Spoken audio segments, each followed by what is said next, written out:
પ્રભુ ઈસુને જય મિત્રો। આજે આપણે જાણવાના છે કે ઈશ્વરની સાથે જીવન કેમ જીવવું જોઈએ। જો મિત્રો તમે અમારી આ યુટ્યુબ ચેનલમાં પહેલી વાર આવ્યા હોય તો કૃપા કરીને અમારી આ યુટ્યુબ ચેનલ સબસ્ક્રાઈબ કરવા વિનંતી છે, જેથી કરીને બાઇબલ વિશે જે મહત્ત્વપૂર્ણ માહિતી અમે આપીએ છીએ તેની નોટિફિકેશન તમને મળી શકે। વિડીયો સારો લાગે તો વિડીયો લાઇક અને શેર કરવા માટે વિનંતી છે। આજનો વિડીયો આપણે અહીં શરૂ કરીએ છીએ।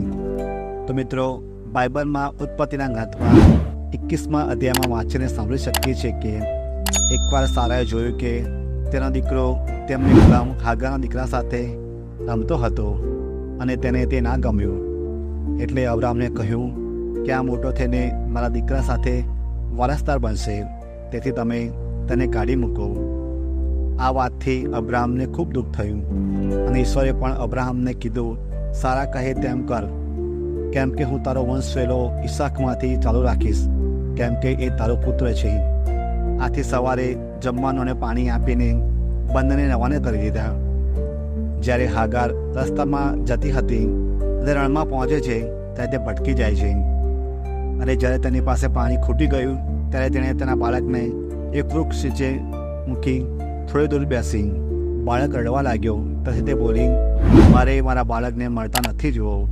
અને ઈશ્વરે રડતા બાળકનો અવાજ સાંભળ્યો અને કીધું કે તારા બાળકને ઉપાડ, કેમ કે તેનાથી એક મોટી પ્રજા ઉત્પન્ન કરવાનો છું। પછી ઈશ્વરે તેની આંખો ખોલી અને તેણે જોયું તો એક પાણીનો કૂવો જોયો। પોતે પાણી પીધું। ઈશ્વર તે બાળકની સહાયમાં હતો। તે મોટો થાય છે અને તે તીર ચલાવવામાં માહિર થાય છે। હાગાર તેની માટે મિસરથી વહુ લાવે છે। તો મિત્રો, આપણે અહીં જોઈ શકીએ છીએ કે હાગાર વિશે વાત કરવામાં આવી છે। હાગાર જ્યારે રણમાં ભટકાઈ ગઈ હતી અને નાસીપાસ થઈ ગઈ હતી ત્યારે ઈશ્વરે જ તેની સહાય કરી। તો મિત્રો, આપણા જીવનમાં પણ ઘણી વખત એવું થતું હશે કે જ્યારે આપણે શું કરવું શું ન કરવું તેની ખબર પડતી નહીં હોય, પણ આપણે પણ તેવા સમયમાં હિંમત હારવાની જરૂર નથી, કેમ કે ઈશ્વર આપણી સાથે હંમેશા હોય છે।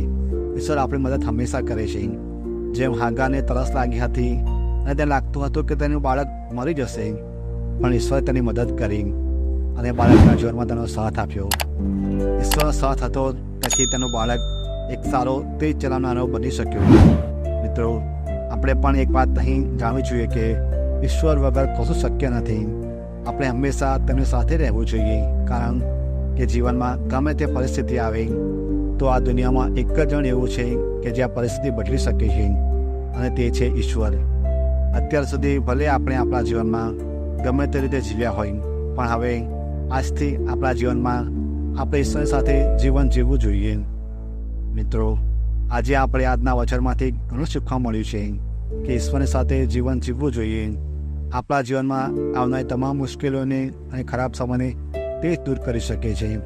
પ્રભુ પરમેશ્વરનો ખૂબ ખૂબ આભાર કે આપણને પવિત્ર બાઇબલ આપ્યું અને તેના દ્વારા આપણે તેમના લાયક બની શકીએ છીએ।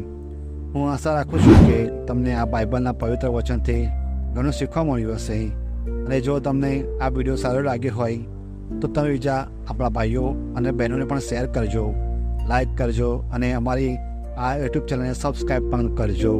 તમારો આભાર।